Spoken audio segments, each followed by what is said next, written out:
What's up, guys? Welcome back for another episode of Healing in Hindsight. It is the official first guest episode, and I'm really excited. It is with the lovely Britt Olson. And if you've been following for a minute, I actually did my very first guest episode with her on her podcast, Loving Your Own Soul. And it was a great conversation. It was right before I launched season one. Since then, I've done an Instagram live with her just to catch up. So I'm really excited to have her now be on the show and just to pick her brain. She is not only a podcast host, but a business owner of her own health and wellness coaching platform, Ambu Wellness. It is a beautiful community, and she also has a self-paced course, which I have personally taken and have gotten so many great nuggets and things. And she loves to combine Eastern medicine philosophy with Western medicine philosophy and just bring you to a place where you have balance in your life and without super heavy restrictions or anything like that. Just providing a lot of insight, tools, and things for you to be able to optimize your health in the best way that suits you. So, super excited for this conversation with Britt. I feel like it definitely helped me a lot. I hope it helps you. And be sure to check out her services and offerings. She's doing a deal where her prices will be going up in April, I believe the 16th, but you can lock in her current rate now. And if you need some time, like 4 weeks or so before you can actually engage in those sessions with her, you can still keep that price even if you start at a later date. So don't miss out. Here's this conversation with Britt. It's going to be super awesome, super powerful, and I'm really excited to know what you guys think. Let's do it.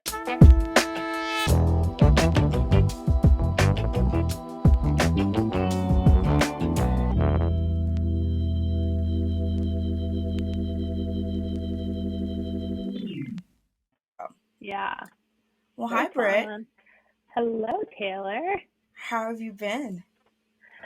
I have been so good. It's so funny. I don't know if you feel this at all or not, but just with everything that's transpired in the last year, I still have this little bit of guilt around saying how good I feel. But to be honest, like, fantastic. Life is really good right now. Can't complain. No, that's great. I think we don't do that enough. I think we kind of have this expectation sometimes that when, at least with the past year being what it is, it's almost like, hey, how are you doing?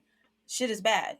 And it's just like, oh, that sucks. Like, let's talk about it. So I think we're at a point where like we expect bad news nowadays just because last year it just seemed like it never stopped. So no, absolutely. I think we should always speak to when we're feeling good. And if not, I feel like if someone isn't feeling good, we can't make that person feel bad for being in a good spot. So I'm glad you're doing great. Completely agree. Yeah, That's we need more awesome. transparency in the world, that's Way for more. sure.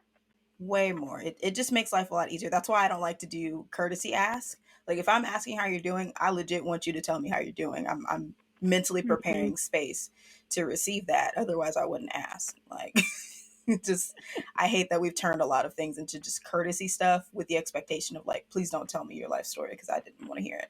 Oh my gosh, So so absolutely true. more We could have a transparency. whole conversation on that. Whole conversation on that. That's a episode whatever down the line. So for those of you who don't know, or if you didn't take the time to listen to my guest episode, Britt was my first podcast, like literally ever.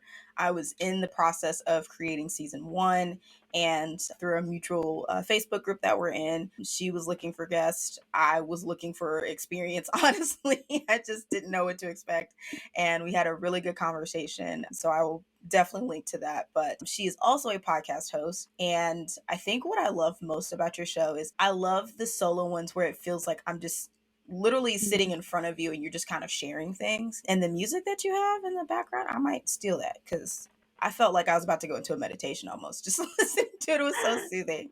It was so Thank soothing. So you. I would love for you to just share a little bit about yourself because I know you're not just a podcaster. And then we'll get into a couple of interesting questions I'd like to ask you. Yeah, absolutely. Thank you so much for that, by the way. My little kind of mini solo episodes where I just kind of riff on a particular topic have gotten a lot of really nice feedback. So I appreciate Yeah. that. But I am Britt Olson. I consider myself to be a leader in holistic and intuitive wellness. And within that, I'm a certified health coach through the Institute for Integrative Nutrition. I have my podcast, as you just mentioned, Loving Your Own Soul. And I actually last week just got my Reiki level 1 and 2 education.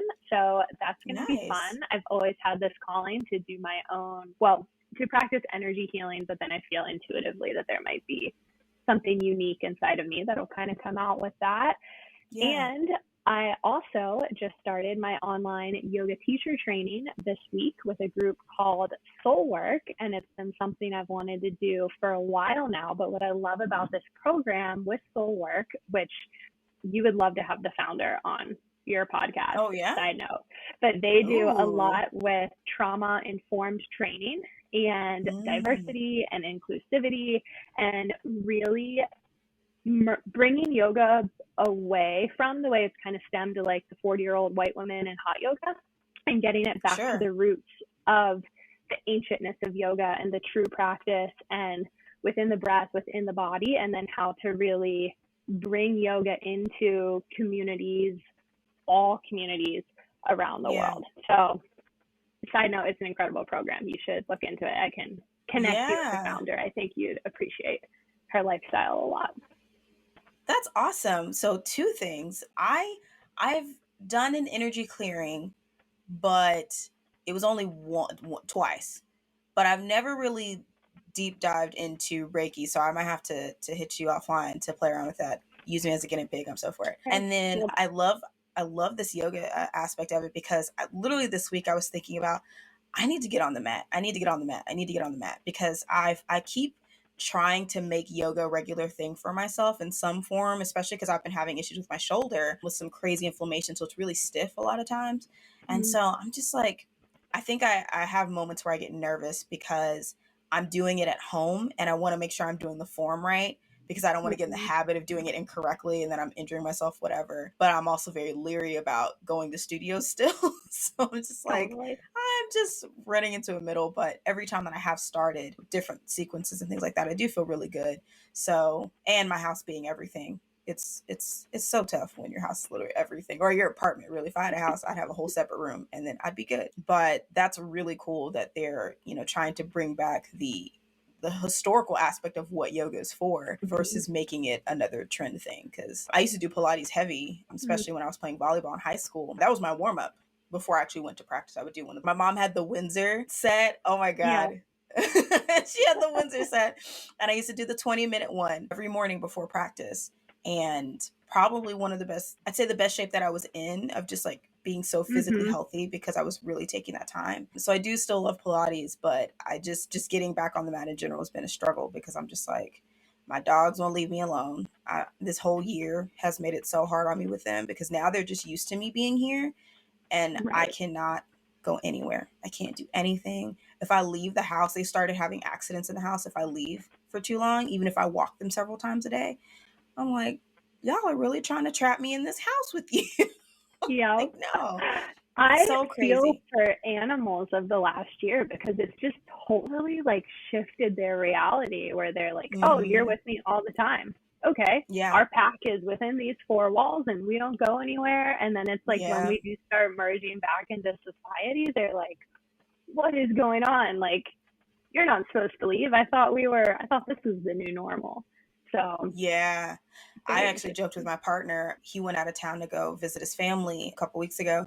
And I was like, I'm just going to treat my house like an office. So I would crash at his house and I would leave them there. And then I would come here so I could actually like film and everything. And so I definitely would love to get to a place. I actually started sharking around to see if I could afford doing like a co-working space, even if it's just to do all my admin stuff, because I do miss physically going somewhere. I just feel like companies should offer the option. I don't mind going into an office twice a week or whatever. I just want the Mm-hmm. choice that if I roll out of bed and today's not the day for people, that I can stay at home and not be around people. So We it's all need that choice.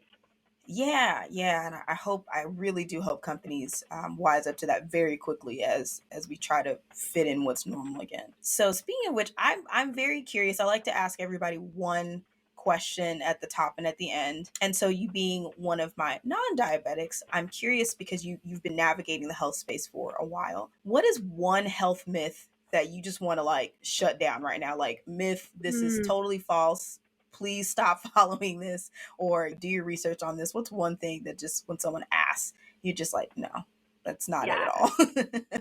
Oh my gosh. So there are a couple things that come to mind. First one I will say that I think I'll kind of stick with is the myth about how much protein our bodies need and how we've been conditioned to understand that we only get protein from animal meat and protein is the way to go. And if you're not getting enough protein, your body can't function and this and that and everything else. Every body is completely unique and individual in and of themselves. And some bodies, yes, might strive and do better off of high amounts of animal protein. However, from what I've discovered is our most natural and regulated states of being really comes from less animal protein, and that there is so much protein in plants and that plants carry the right amount of amino acid profiles that our bodies naturally need. And now too, when I speak of this, I'm speaking of an average healthy in air quotes body. Obviously, when we have different conditions or dealing with diabetes or chronic illness, what our body needs and the intake can definitely vary and what it can handle in its own journey. However, on average, plants hold so much potency for us, including the right amount of proteins and amino acid profiles. So it's, I mean, I have to like decondition myself still with the dialogue, but we are just in this like protein centric society. And Mm-hmm. I just really, I'm going to say I don't agree with it, but when we get back to like the ancientness of where we really came from, we Mm-hmm. really didn't have it all the time. So, Right, right. We had to go catch it. And mm-hmm. that might, and then coming up with the different ways that they had to store it, like it used to be a treat. My mom actually Exactly. joked a while back when I was visiting. She was like, I was an involuntary like vegetarian vegan because in Thailand, like it was not common for them to be able to have meat like that. So what did they have? Well, a crap ton of vegetables, especially when the jungle's providing a lot of fruit and things like that for you. But on the flip side, I have a friend who's from Brazil and she's like, meat is huge in Brazil. Like Right. it's such a big thing. So even from a cultural aspect of like the region that you came from cannot a lot have a huge effect into what was seasonal for you. And so for a lot of Totally. cultures, if you weren't near it or couldn't have the means to catch it or it just wasn't around anymore, like the herds migrated, whatever, you weren't going to have that. So absolutely agree. I've been playing around with the idea of getting a food sensitivity test and then getting actual blood work to Mm-hmm. show like what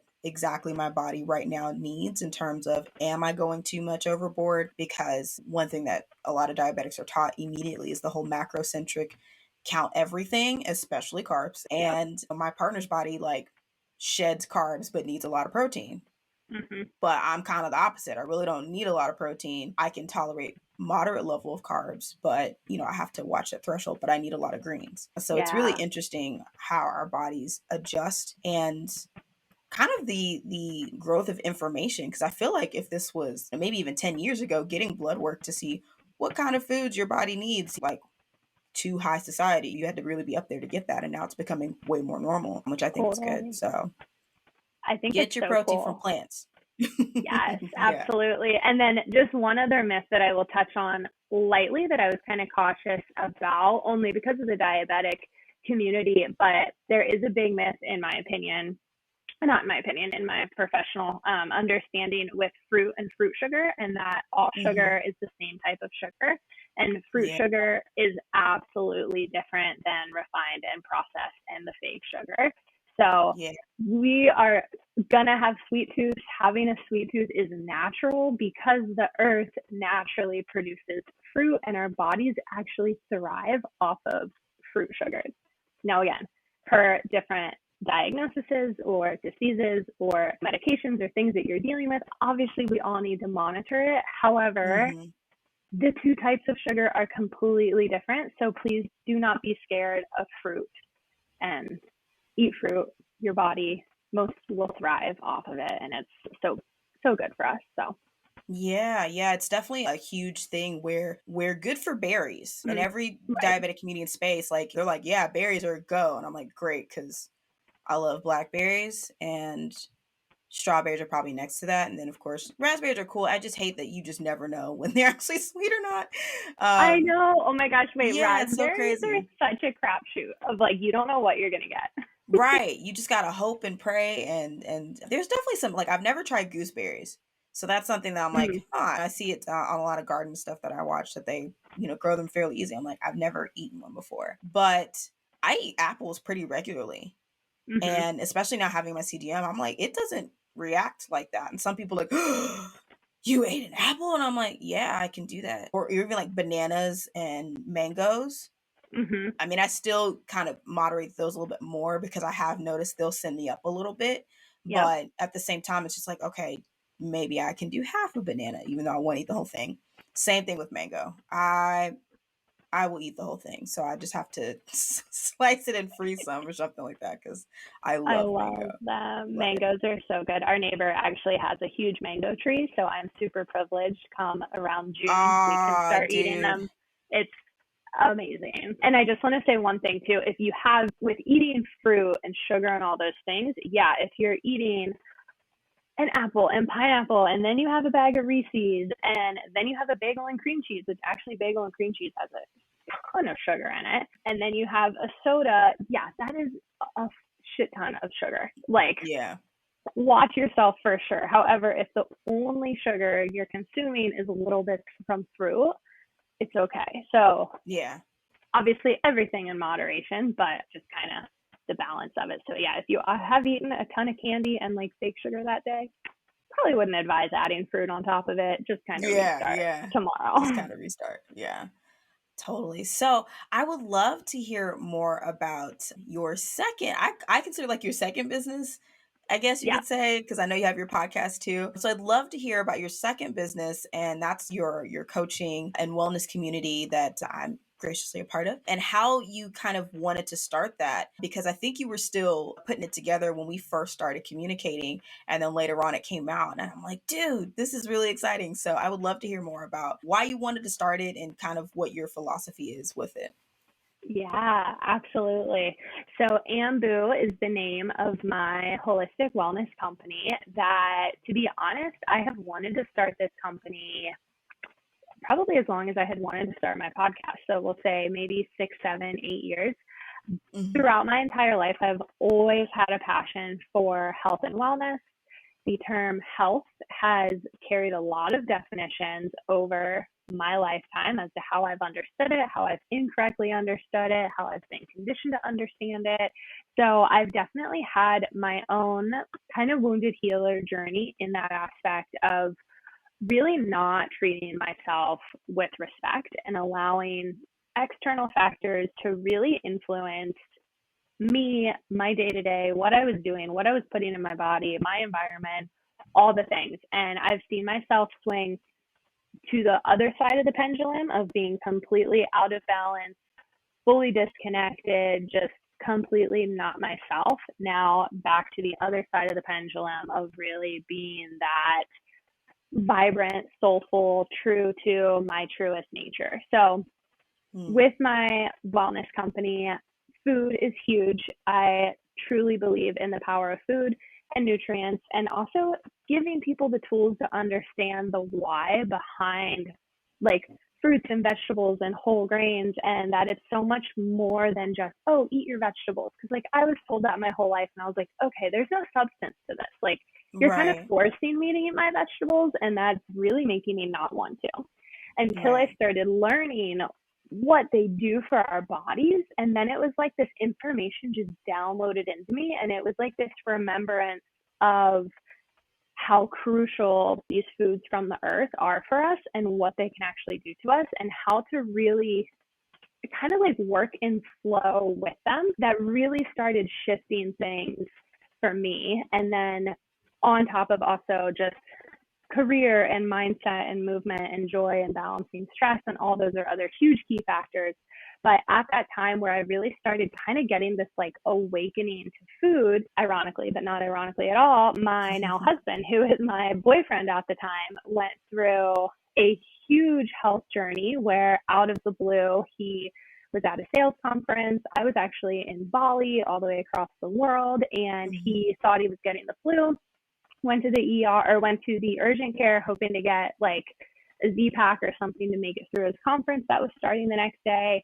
The urgent care doctor happened to be an old ER doctor, which to me, I believe is kind of like an earth angel, and looked at him and his levels and was like, I'm either putting you on an ambulance, or I'm really not supposed to tell you this, but you need to drive yourself to the Dr. Phillips Hospital in Orlando immediately. He was like, what are you talking about? Like, what? No.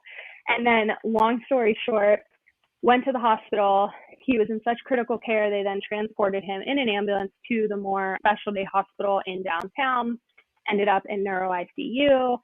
Me, with our 13-hour time difference, got the communication, booked a flight back home. And it was interesting because whenever I was in Bali, I couldn't get settled, which is very unlikely for me. So when I got that call, I was like, oh, makes sense. I was never meant to stay here.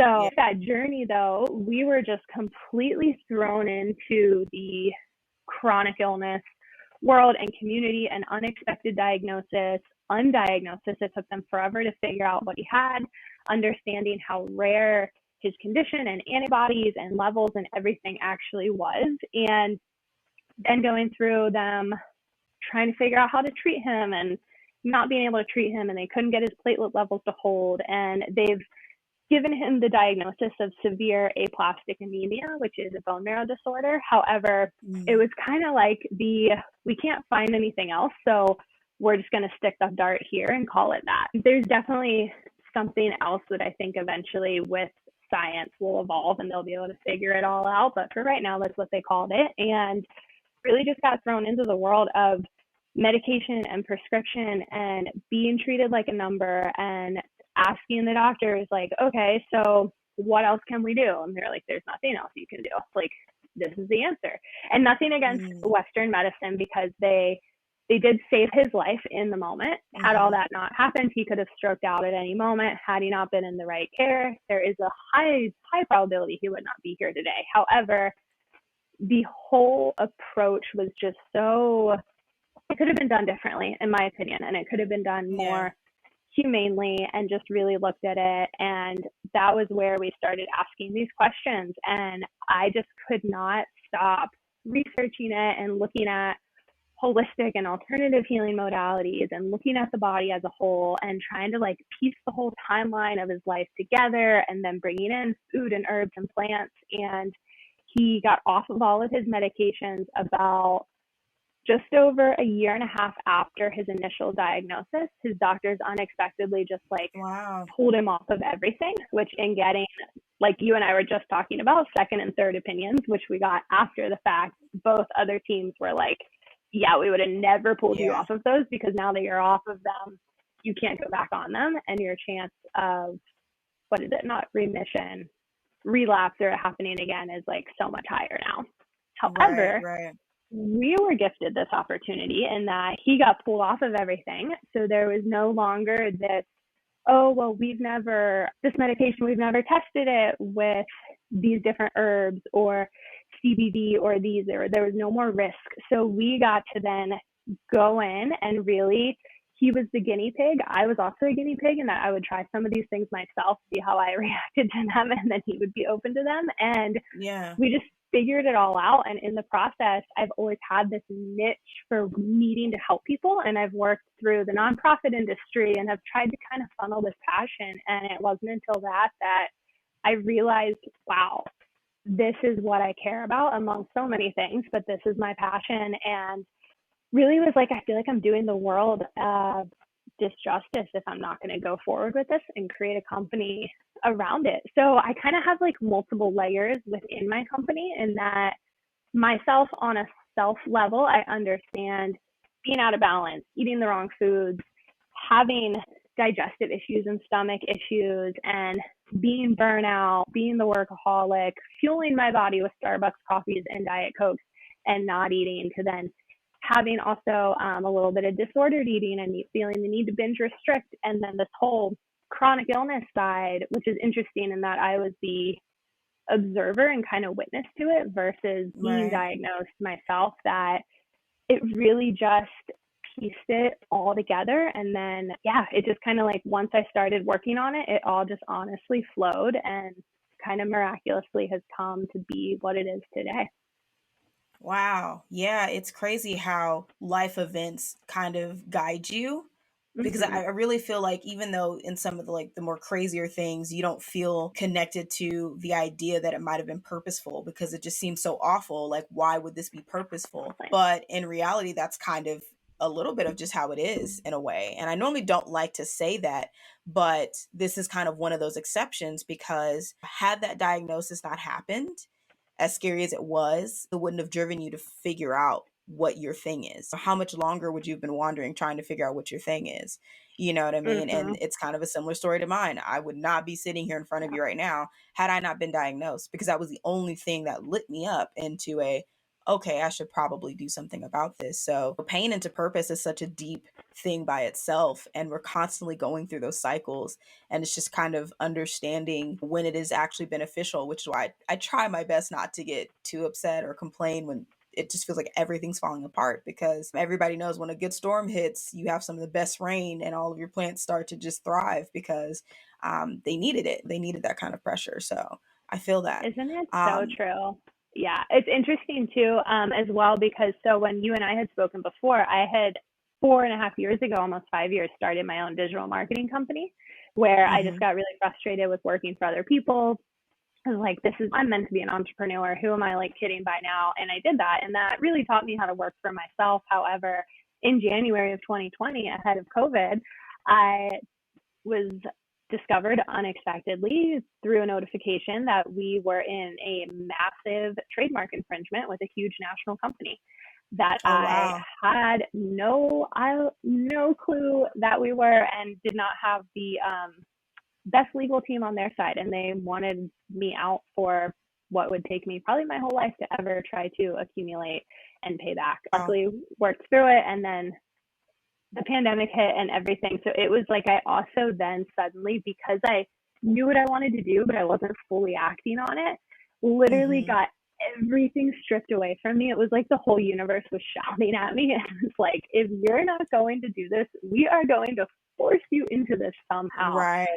So I Right. kind of had that like final kick in the ass that was like, okay, you have to do this. And it's crazy to think only like a year later, I'm so thankful that I did. So Yeah, the universe really does like to. I'm pretty sure we're one big comedy show. I just feel like that's just what the divine is doing. It's totally. just said that it's one big comedy show because I had a similar experience where the last like 6 months or so, every reading, whether it's for myself or whether I've gotten one, everything that I've aligned myself to get more educated on, there's this big message of okay, you just need to do it because I'll go into super research mode and Mhm. spend all of my time just researching and daydreaming, but the action part is the piece that gets me a little anxious because it's just like, but what if? And you start down that but what if rabbit hole and you find yourself like giving yourself a panic attack because you're just like, I want to do this, but I don't, but I do, but I don't. And you're just like split and torn in all these different places until you kind of land in the spot where you really have to just stand in a mirror and be like, okay, Mhm. even if it's crazy, even if my therapist actually said it to me last week, she's like, going for stuff might not always seem practical. It might not Mhm. always make sense, especially to other people, when you decide, I'm just going to leap in and do it. Because if I don't leap in, I won't do anything at all. So it's really interesting how things just line up in a way of like, I keep trying to tell you, but you clearly enjoy roughing it. So I'm going to make you rough it for a bit.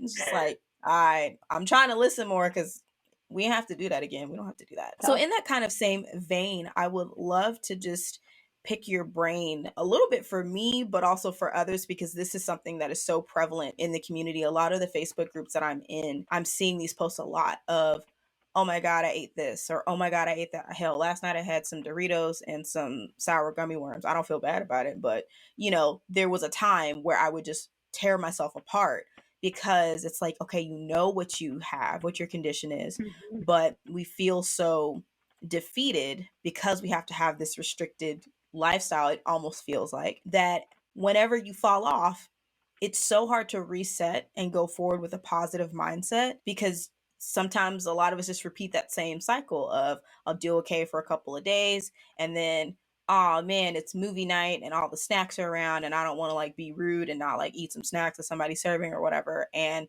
great, now I feel shitty about myself because I ate this. Oh God, I checked my blood sugar and it's through the roof. Like you knew. And so I would love just from your professional expertise of like, how do you give yourself that space? How do you come to terms with the fact that it's okay that this moment has happened? You just need to kind of can keep redirecting yourself to flow in the way that you're supposed to, at least for now, because I truly believe in food freedom. I don't feel anybody should be restricted, but I understand sometimes you temporarily need to so your body can reset and kind of get back into the raw space to be able to go forward. So I would just love to know what your take is on how do we get back whenever we've kind of veered off track. Yeah, 100%. So, a couple things that I want to say on this. Number one, kind of also tailing off of what you were also talking about earlier with taking action and how you go down that kind of what if spiral. One thing that I've found to be so, so helpful for really those in my life and so many of my clients as well is when we fall off track or we go into that negative what if spiral of, well, why did I do this? What if my blood sugar's at this now? What if this? What if this? Like we literally just what if the crap out of like the world is going to end tomorrow. And Mm-hmm. instead, there's duality to everything. There's always a negative, there's always a positive. So in that what if game, but what if my body really needed this right now? What if mentally I needed a night to hang out with my friends and sit on the couch? And what if I'm still going to wake up tomorrow? What if this isn't going to completely set me back? What if this is actually for me? What if this was a form of self care that I needed? Or what if I did take action? What if this did manifest for me? What if the next best thing is waiting for me tomorrow? And really reframing that negative self talk into the positive. And Mm-hmm. it's a lot easier said than done. However, what I've found is just trying to flip the what if, it suddenly like you can feel your whole energy change immediately. And it's like, oh, okay, I'm only human. And we don't know because we're just making up stuff in our heads. We make up that this is going to be the end, but could we make up that this is only the beginning or Right. that there's something great for us happening on the other side of that? But as it then pertains to food and falling off track, and just to go a little bit deeper into that, is the number one thing I always say is have compassion for yourself, for your body in the present moment of where you sit right here, right now, because we are all truly only human and nobody has it all figured out. And even the people on Instagram who are maybe a chronic illness survivor and are posting how healthy they eat and all these things they do, I guarantee you that behind the scenes, they still have a night where they sit on the couch and they eat the pizza and they eat the candy because we are all human. And if anyone out there is totally perfect, please reach out to me. I would love to know how you got to that enlightened level. However, the reality is we're all human. The difference is really catching yourself and not having that all or nothing mentality. If it's something where, say, for breakfast you went off the cuff and you decided to eat a whole box of cookies for breakfast or something like that, you don't have to let the whole day go to waste then. You can Yeah. stop right then and there and say, okay, I did that. It's okay. That's an experience. That's behind me now. I still have this whole day ahead to treat my body with respect and kind of balancing it out. And yeah, that Domino's pizza last night was great. But when I get home, because I wanted to spend time with my friends, and that's a huge piece of being human, I'm going to go drink my hot lemon water because that's going to cleanse my body and help my body adjust to that food overnight while I'm sleeping. And when I wake up, I'm going to be really easy on myself. So, really trying to get out of that all or nothing and just taking life so seriously. But at the same time, as it pertains, because we are, and also too, like when we need comfort food is totally okay. Food is an emotional tie that we've learned over time, and we're going to comfort ourselves with food. It's also when something stressful happened and you want a warm food, that is a very natural response because heat comforts us and makes us feel good internally, and it immediately lowers Mm, our stress levels. So right. honoring that you maybe want a warm comfort food, but then is there a way to make it more sustainable to your lifestyle? can, instead of the bowl of refined white flour pasta with a whole bunch of processed meatballs and spaghetti sauce that's filled with sugar and all the things, can you instead transition that to a gluten-free brown rice pasta? And making your own tomato sauce without any sugar is actually super easy. Obviously, I know there's a little bit in tomatoes, but why like store-bought tomato sauce is filled with so much sugar is honestly beyond me, because it's super simple if you have a blender to make your own. So kind of figuring out where can you meet in the middle and find balance, and know that there are certain things that we are going to crave and want, but to also check yourself, because sometimes in certain moments, a craving can also be a craving for something else. So Right. in your relationship, say you've had a tough week with your partner, you're not seeing eye to eye, you haven't had that sense of love and connection, and then come Friday, you're like, you know what, I'm just going to eat the gallon of ice cream because I need this and this feels good. That's where I check myself and know that the sugar, the dairy, the creaminess, the comfort of that ice cream, when maybe we were crying as a kid and wanted a hug, and instead our mom gave us the ice cream, that's a craving for a craving. Your body doesn't actually want the ice cream. You just want love, and you just want to snuggle on the couch. So I kind of just threw a lot out there because there's so many layers to it, Sure. but I hope that that was kind of helpful, little tidbits on kind of like 3 different levels there. Yeah, no, I think that's really true, because especially what you say about like craving a physical edible thing when it's Mm-hmm. actually a different physical thing that you're looking for. Hell, I'll use myself. The other day, I bought some snacks because I'm like, I've had a really long week and my numbers have actually been really good. Like, I would just like to have some chips, and I love sour candy. Mm-hmm. Oh, hold on. Oh. Thank you. Right. And so I love chips. I love sour candy. I don't do them often because I do recognize what they do for me. And a lot of it is just I go over the serving piece. That's usually Mm-hmm. where I find myself struggling, is a lot of times those like trolley sour gum warm packs, like a serving's like 5, which we know that ain't nearly enough. So they need to figure that out so I can have like 10 to 20, because that's usually what you're going to do. You're damn Or near the going to whole finish the bag. bag.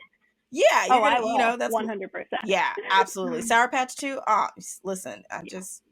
just put them in tiny packs for me, like fruit snacks, because I can't. I'll do the whole thing. And I hit him up because he's in a pool league, and I'm like, oh crap, I think this is one of his nights. I'm like, do you have to do pool league tonight? Like, is this the night? And he's like, yeah. And I'm like, oh well.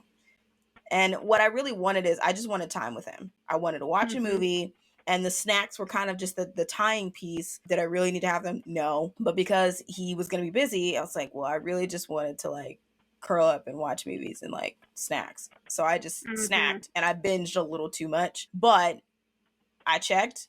I faced the fact that I saw my numbers go up. Now, thankfully, they're not going up to the abysmal point of like when I was first diagnosed. But even still, it was just a reminder of like, okay, had I been with him, I probably would have chilled out, because I was getting more of what I needed in the moment versus like, okay, the snacks are there. So So I true. definitely haven't even thought of it in a sense of like, what is it that I'm trading for? I mean, I definitely try to think through when I'm trying to do distracted eating of like, do you actually need this? Or when I have a Mm-hmm. craving, especially like the salty sweet, like, is this actually what you need, or do you need like an actual more fulfilling meal that Yep. you're missing out on? But Or thinking even through just what, water, too. yeah, water especially, because the medication that I'm on now, like I have to drink a lot of water to help me flush my system, and so I forget. So my body would be like, "Nope, you got 50 cases of water. You're gonna drink it all."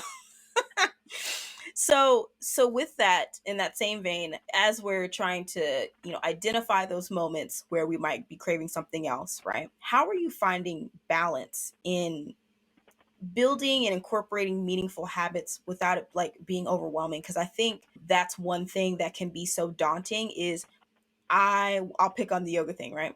Mm-hmm. I love acrobatic yoga. I think it's so cool. Like, there's a couple people that I follow where they just I mean, it's a part of the sequence, but I'm just like, I want to do like arm stands and stuff like that. Like, that would be really cool.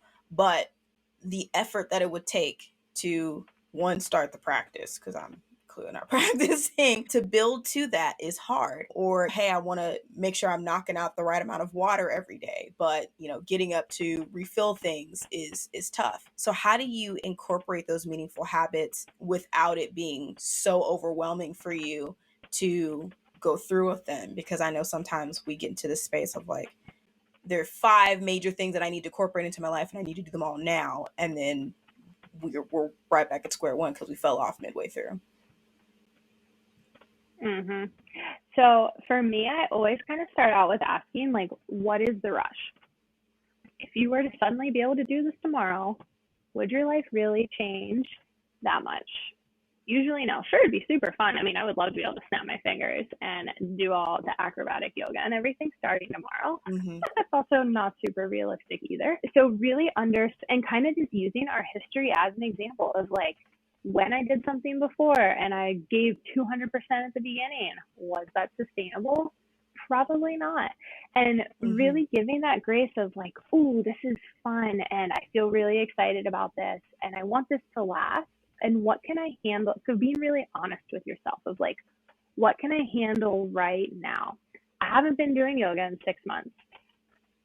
Obviously, trying to go for like 5 days a week, probably not going to happen. And your body is going to be like, yo, lady, what are you trying to do to me? We haven't been doing this. And now you think we're just going to like go right into this? I don't think so. So giving yourself that of, ooh, I want this. So let's do once a week and see how that feels. And if that feels really good and you're craving more of it, where you're like, I need more yoga, then go to 2 days a week, go to 3 days a week, and kind of build a little bit of like a structure around it, but then also leave space for that flow. Because I feel like we kind of get into this feeling of, okay, I'm going to do this and I'm going to do it 5 days a week and this and that. And then I wake up on day 5 and all I want to do is go for a walk in nature. But I'm like, no, I told myself I was going to do yoga. And like, that's not fair to yourself. What is this whole structure thing really doing for your life? Like, if you listen to the internal cue and you go for a walk in nature versus forcing yourself to do yoga, you're probably going to have way more fun doing the first than the later. And then same, if you force yourself into something, what's the point of doing that? Like, that's not fun either. So taking it slow, honoring yourself in that understanding, like, I want this to work. So therefore, I'm going to try to not bite off more than I can chew. And if you bite off more than you can chew, okay, cool. Another experience. Wow, I keep doing this. No big deal. I'm not going to go backwards and learn how to crawl before I can run again. So I'm going to go back to doing it once a week kind of thing. And just giving yourself freedom to mess up and to experiment and to try something, but then freedom to also take it slower than you ever have before. I've been really practicing that because I truly believe that time does not exist. It's kind of this made up thing that yoga once a week now versus 5 days a week in a year from now, we're all going to get there eventually with where we're supposed to be going. So kind of just like stripping away that like hustle mentality. And I get it. I fall into it myself all the time. Sure. But I also just check myself and slow down. Let's take this back a notch. So yeah, just giving yourself freedom and one thing at a time. I actually like to practice just even saying no to one small thing so that I can say yes to something better. So like lately I had gotten in this winter of really cycling myself, of allowing myself really just downtime in the winter, and it felt so good.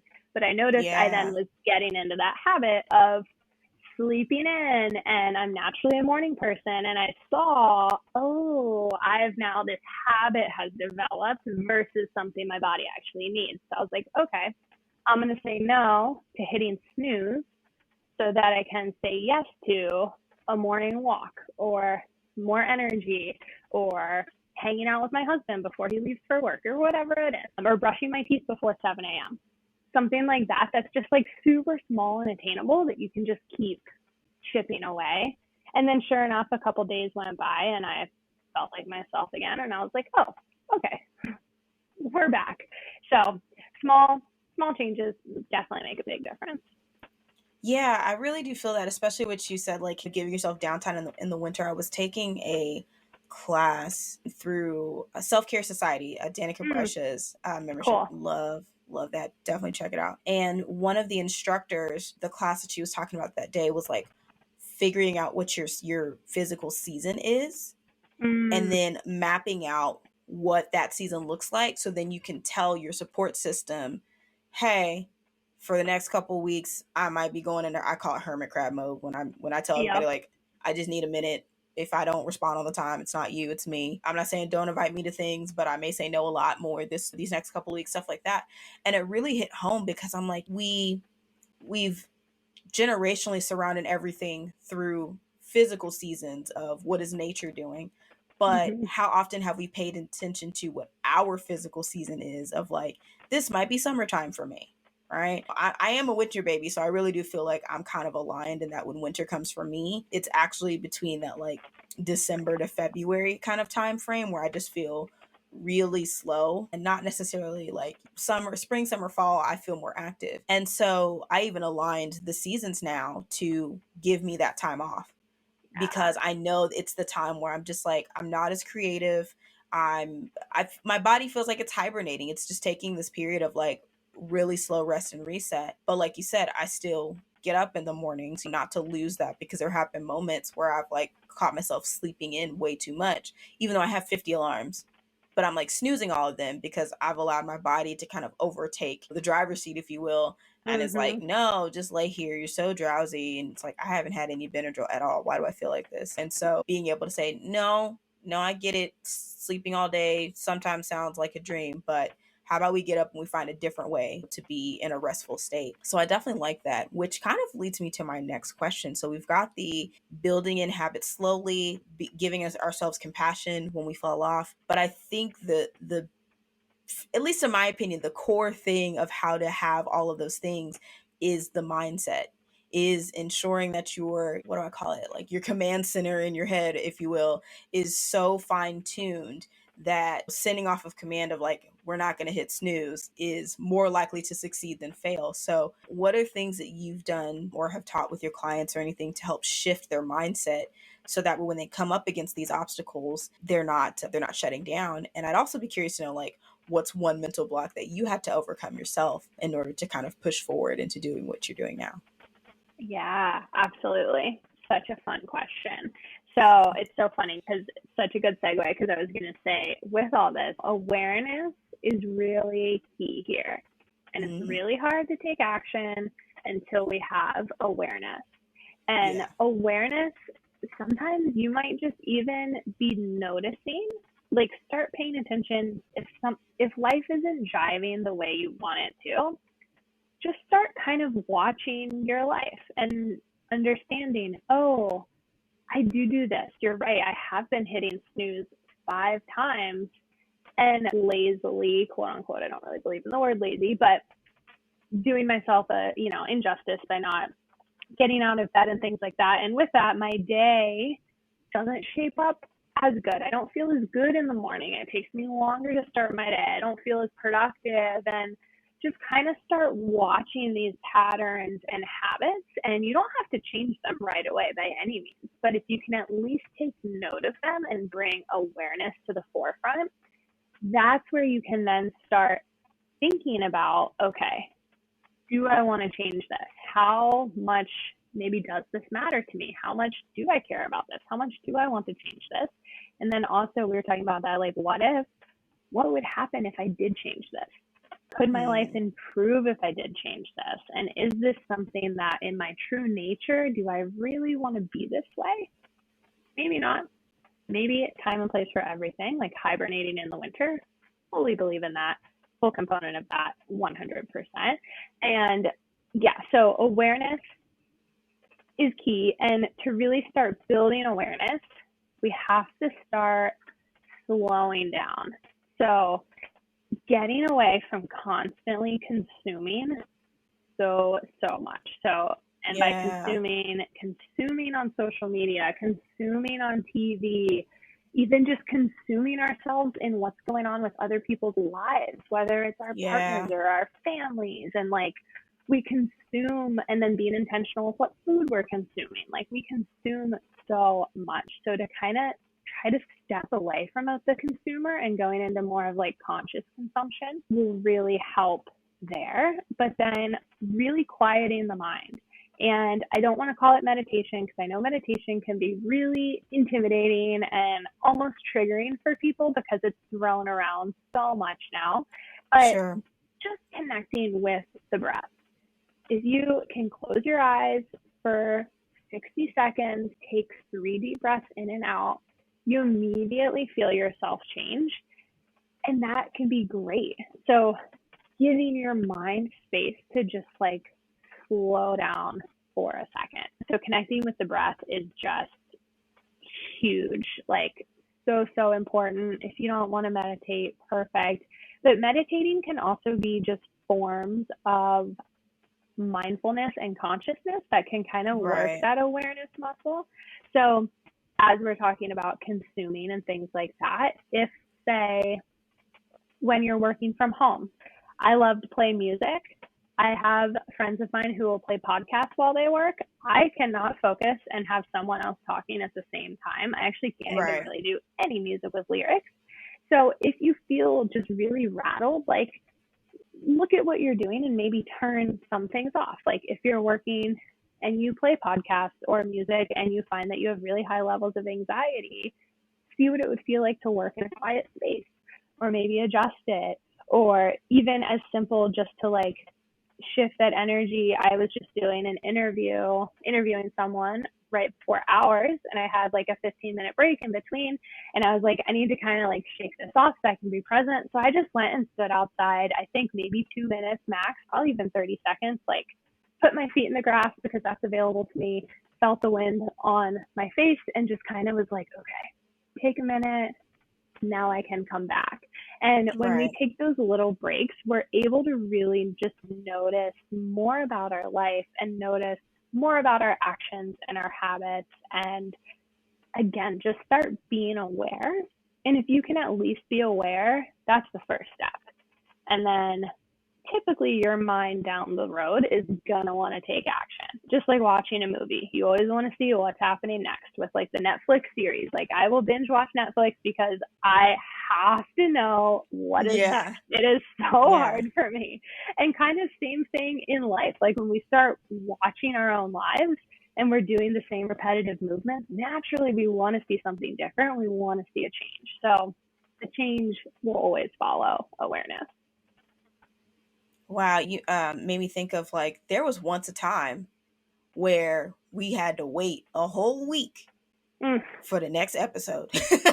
Can you believe we're at it? Like, it's just so crazy. Like, we used to have to actually wait. I mean, I guess we kind of do it now with podcasts in a way, Mm-hmm. but it seems like that kind of short form is gone now of just like, nah, we want the whole season up front if I have to put my eyeballs on it. And sometimes I try to actually force myself to like do a weekly watch Mm-hmm. because either the show's really heavy and I can only do so much, or I get really upset when I binge the whole season and I'm Yeah. like, crap, I gotta wait a whole nother year now instead of pacing it. So I'm glad that some stations and streaming services still do weekly because it makes sense to build that anticipation, if you will. But at the same time, like the access to do that was just a really funny tangent that I was just like, we used to have to actually wait all the time for the next episode to come out.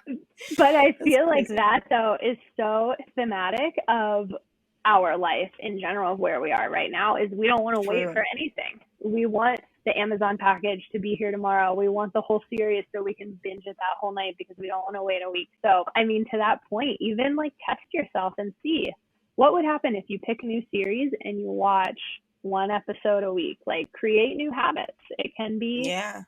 really fun. Bring back the Tuesday night TV show that you have to wait for. Yeah, yeah.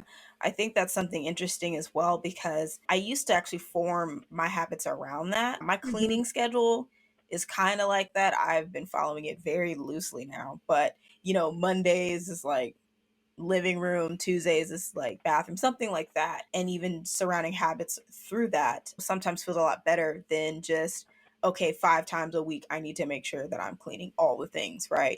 I know on this day, this is when I do it. And then I'll have to think about it for the rest of the week. So I find myself flowing into that type of style and then flowing out and kind of just I don't even like to use the word routines anymore, I've noticed. I actually Hmm. like to say systems because systems feels like it's fluid, whereas routines feels like it's set. You can't deviate around it. If you, I used to be that person down to like the last 10 minutes, it's all time blocked out. I mean, I love the concept of time blocking, but I use it so much differently now because crap, I missed this, the whole day's thrown off, the world is over kind of thing. Whereas if you just give that flexibility and space of like, okay, I have time to do this here, I'll just move it there kind of thing. So yeah, I feel that Totally. so much. So this leads me to my last, at least subject matter question. So I told you one advice question at the beginning, but now what I would like to ask is what's one piece of advice that you would give to someone who's just starting their health journey? Or maybe they're restarting their health Mm, journey. What would be the one piece that you would tell them as they're about to get back on the saddle or try it for the first time? yeah. Be open to change because it's going to change, it's going to evolve, it's going to ebb and flow. You're going to have good days and bad days. And know that more than likely, you're not going to completely change all of your habits or systematic ways of walking through life or the way you eat and the way you go through things in a day or a week. It's not realistic.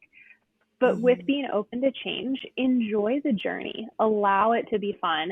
Don't feel so regimented to pick this one thing. And then if 2 weeks later you learn something new and that feels more aligned and you want to divert that way, give yourself the freedom to divert that way or learn different principles or theories and take a little bit from each that makes sense to you and do that. Don't be afraid to do it your own way. There's truly no one right way of being healthy, going through a wellness journey, just looking at our health in general. Like there's no one way of doing it because we're all so individual. So give yourself freedom Mm. to just be open to change and have fun with it. Like I always say, if you're not having fun, what's the point? And I completely equate that to a health journey. It can be fun while challenging, 1000%, but it can also be Sure. fun at the same time. Yeah, I think I found it interesting. I did the paleo diet like Mm, 4 or 5 years ago, and I did it for about 9 months straight. And now the first 3 days was brutal because the withdrawals were real, just yep. because I just did not understand how much processed stuff that I had. And so I had to start like moving things out. I was like, oh my God. I'm like giving everything away to my roommates because I'm just like, I consumed so many box refined processed stuff. But even afterwards, just that clarity of I feel really good right now. Like, I mean, I'm not about to go do CrossFit and like flip tires and shit, but like I feel really good and it made things fun. It made things so enjoyable because I felt like this fog being lifted, which has led to a lot of my habits now. Like I rarely do dairy like I used to. Just cheese is probably the only Hmm. thing that you'll catch me and I'm like, it's cheese, y'all. I got to milk tea, smoked Gouda. Yes. Yes. But I mainly do almond milk. I don't, my non-perishables are very well selected because there's so many more options now than it was before. But most of my fridge is a lot of perishable foods, which forces me to, like, if you don't cook, you're just going to have a rotting fridge and you get really frustrated when you're having to throw out food that could have been easily used.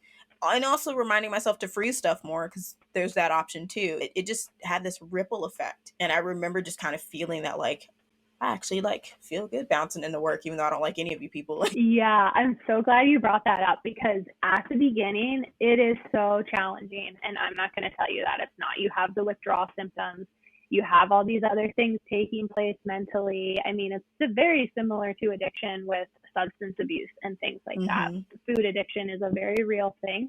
However, when that veil starts to lift, I mean, it is better than some drugs. Like to have that clarity and that energy, and once it starts lifting, you start understanding it. But until you feel it lift, I will say it's really, really hard to understand it. So trust, again, feel the burning desire inside of yourself, look at other people's experiences. And yeah, it's like once we remove certain things, it's interesting how much we realize, oh, I don't really need those. Or there are better suited alternatives for me. And with kind of limiting processed foods too, I always say, like, do things that your future self will thank you for. Yeah, Mm-hmm. chopping a bunch of vegetables, it's not fun. I don't like meal prep with the like the way I did paleo before as well, and I would meal prep all Mm-hmm. the time with paleo and stuff. Now, all I do is chop my vegetables. So come Thursday night when I'm exhausted, I have an idea of what I can just literally take, throw on the stove, and the less effort, the better, because we're all creatures of convenience. I am myself, but Right. I just do those little things so it's less difficult later down the road, and then I'm less likely to be like, forget it. I'm just gonna have the bag of chips, which I still Yeah. do on occasion. Yeah, yeah, no, totally. I think the finding the balance of what is convenient for you is also something that I've been working on. So, like, it's funny because the company is called Taylor Farms, and I'm like, where's my check? Like, Right, seriously, where's you my need check? some But residuals. right, right. But they have these stir fry kits, Mm, and I'm like, I ain't gotta cut nothing. I literally just dump the bag. And then the sauce is usually I'll either use it, but I'll use only half of it because a lot of times the sauce is where there's a lot of that sugar and stuff. Or I just save the sauce for something else that I might use, like as a marinade or something, and I do my own. yep. But it's all chopped. I started buying julienne carrots now more and like different slaws. Like there's a broccoli slaw that I use and I'll Mm, like throw it in soups and stuff. And all I have to do is like chop up some cabbage and I'm good. Like there's those little hacks that you can do to make it convenient because I'm definitely guilty of like having these moments where I'm not inspired by cooking as much. And mm-hmm, I realize there's a couple of factors: convenience and what my ingredients are. Is my kitchen a hot mess? If my mm-hmm, kitchen's a hot mess, not in the space to do it. That's the only thing that I miss about me and my partner living together, and I whine about this all the time to him. Is we had a nice flow of I'll cook, mm, he'll clean the kitchen because he's very just militantly disciplined about making sure the kitchen is pretty straight. And so I miss those days because I'm just like the kitchen is a mess. Yeah, I'm not cooking, so I need to. And I've that's where I got my bags of salad ready to go. Just dump, get my dressing, and I'm good. Throw some extra veggies on it. So I so appreciate that a necessary. lot. So, how can people find you? What are you working on? You got some stuff in the works, I hear. So I'd love to know about any offerings that you have or promotions and how people can connect with you to take advantage of all of this great knowledge if they want to work with you one-on-one.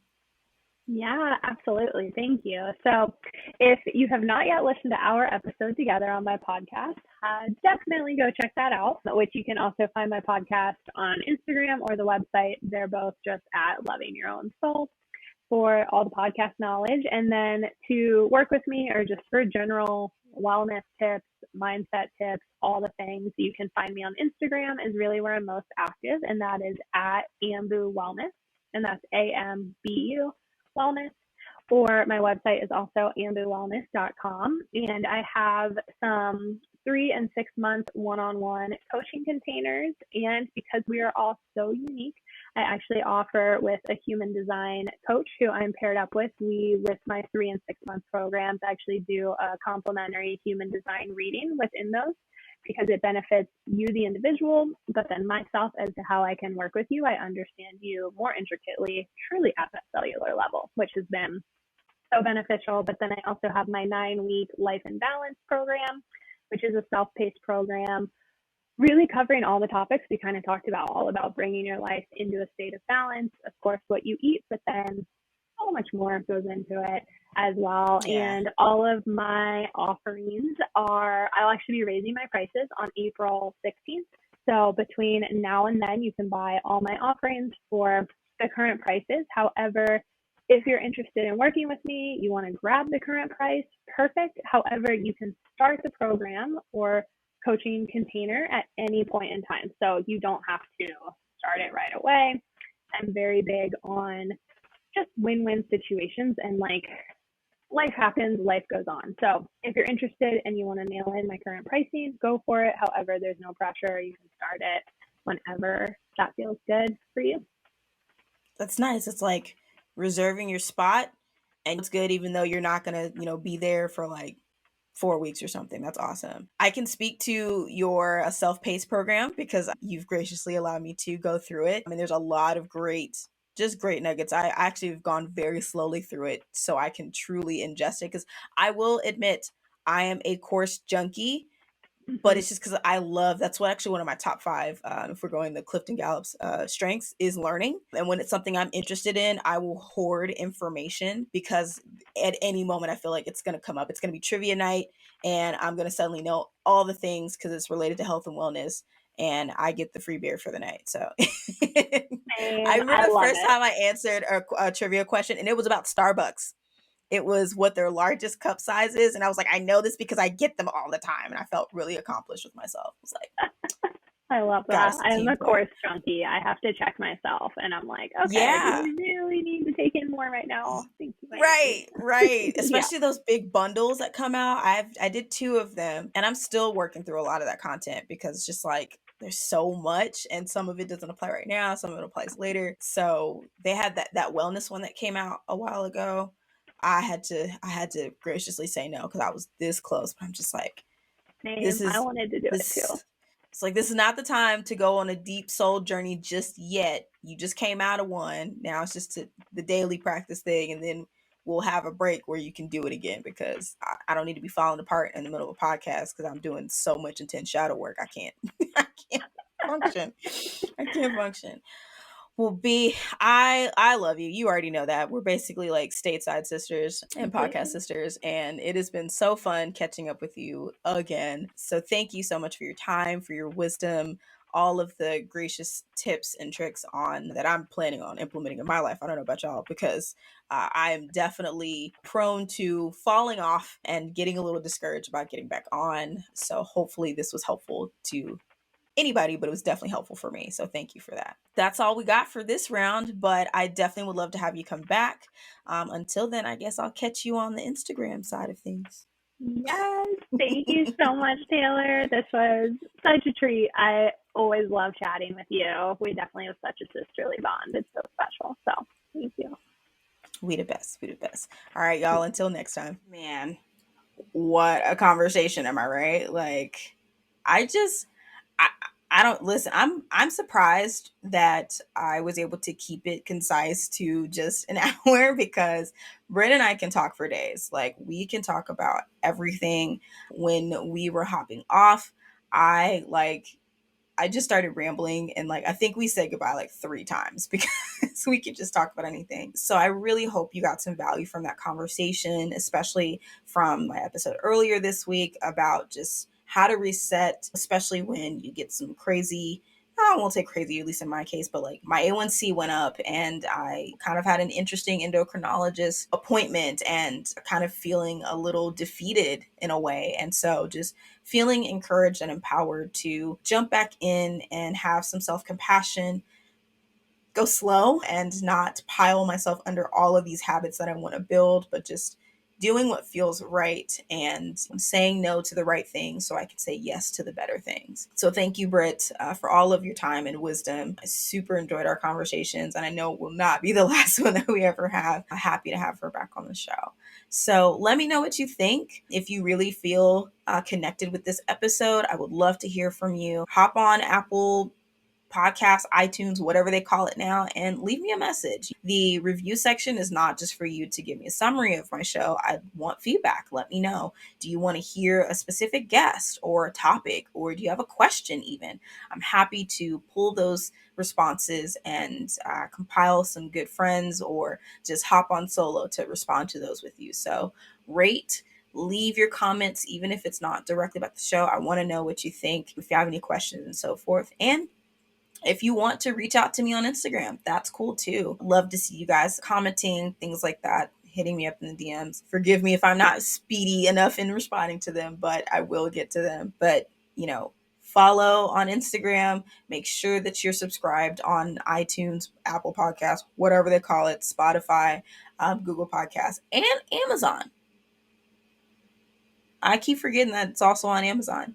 And of course, you can always check me out on YouTube. I know that's like everybody's ending thing of like how many channels are on. So know that I won't do this every time, but just want you to make aware of all the places that you can find me. And of course, healingandhindsight.com is the number one place that you can reach me. So Thank you guys for your time and for listening, and I'll catch you next week on Tuesday. Bye.